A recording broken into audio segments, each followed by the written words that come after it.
हमने पहले भी कथा में कहा है कि अष्टमी के दिन भूल से भी अगर एक बेलपत्र, एक श्वेत पुष्प शंकर भगवान को समर्पित हो जाता है तो ये मानकर चलें कि आपने कुछ मांगा भी नहीं तो भी शंकर भगवान देने के लिए आपके दरवाजे पर। हमने पहले भी कथा में कहा है कि अष्टमी के नारी की जिंदगी जब इस तरह से जी रही होती है, शिव पुराण कहती है केवल एक चावल का दाना, एक अक्षत, एक बेलपत्र और एक पुष्प की, लाल पुष्प की पंखड़ी जो सोमवार की अष्टमी के दिन माँ मालिनी के नाम से, माँ गौरा के नाम से, आदिशक्ति के नाम से, तीन नामों का स्मरण कर कर मालिनी, माँ गौरा, आदिशक्ति का स्मरण कर कर जो अशोक सुंदरी वाली जगह पर समर्पित कर देती है नारी, उसकी जिंदगी से दुख समाप्त हो जाता है और वो खुशी की ओर अग्रणी हो।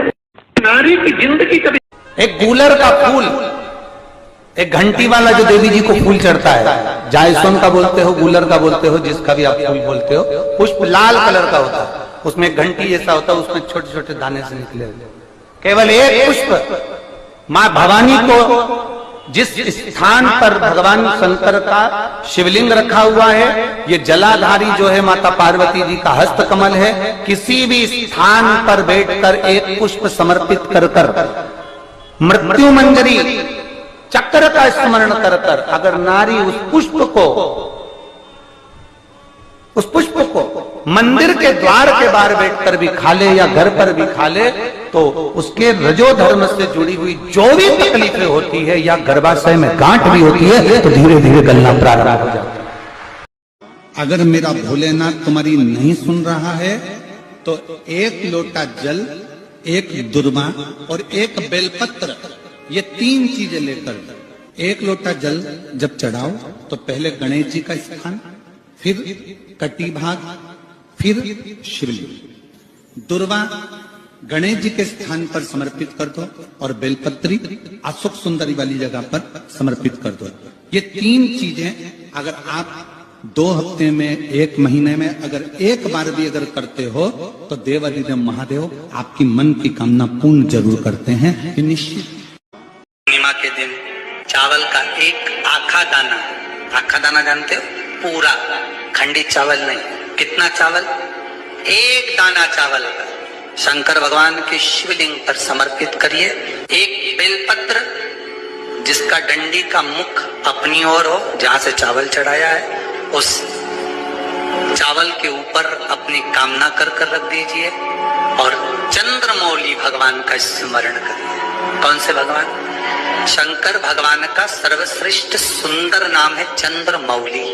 चंद्रमौली भगवान का स्मरण करिए, अपनी कामना कर कर बेलपत्र समर्पित कर कर शिव जी पर एक लोटा पानी, एक जल पात्र समर्पित करो, कलश से जल चढ़ा दीजिए, नयनों में वो जल लगाकर अपनी कामना कर कर वापिस घर को आइए।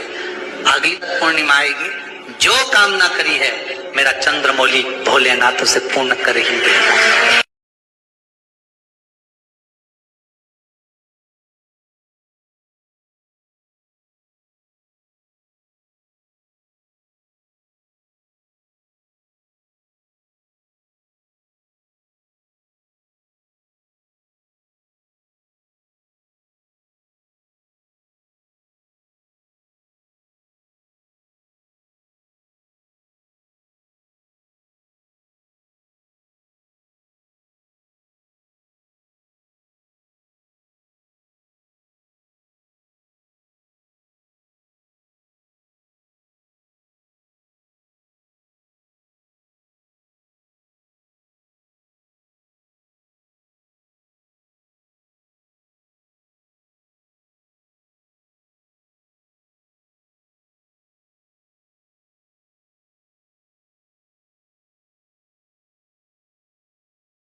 छत का मतलब है कि बाबा मेरी दिनों दिन उन्नति करना, बेलपत्री के वृक्ष के नीचे जो अक्षत रखा जाता है वो उन्नति के लिए रखा जाता है। शंकर के शिवलिंग पर जो अक्षत रखा जाता है वो रोग मुक्ति के लिए रखा जाता है। अशोक सुंदरी पर जो अक्षत रखा जाता है वो संतान प्राप्ति के लिए रखा जाता है। षडानंद कार्तिकेय की ओर जो अक्षत रखा जाता है वह हमारे बच्चों की सुख समृद्धि के लिए रखा जाता है। विनायक की ओर, गणेश जी की ओर जो अक्षत रखा जाता है वह हमारे घर में कोई मंगल कार्य आ जाए उसके लिए रखा जाता है। और जो पीठिका होती है जिस पे शिवलिंग रखा होता है, पार्वती जी का हस्तकमल, उस पर अक्षत रखा जाता है तो नारी के अखंड सौभाग्य के लिए रखा जाता है। अक्षत रखने का भी तरीका है। अक्षत का मतलब है कि बाबा मेरी दिनों दिन उन्नति करना। बेलपत्री के वृक्ष के नीचे जो अक्षत रखा जाता है वो उन्नति के लिए रखा जाता है। शंकर के शिवलिंग पर जो अक्षत रखा जाता है वो रोग मुक्ति के लिए रखा जाता है। अशोक सुंदरी पर जो अक्षत रखा जाता है वो संतान प्राप्ति के लिए रखा जाता है। षडानंद कार्तिकेय की ओर जो अक्षत रखा जाता है वह हमारे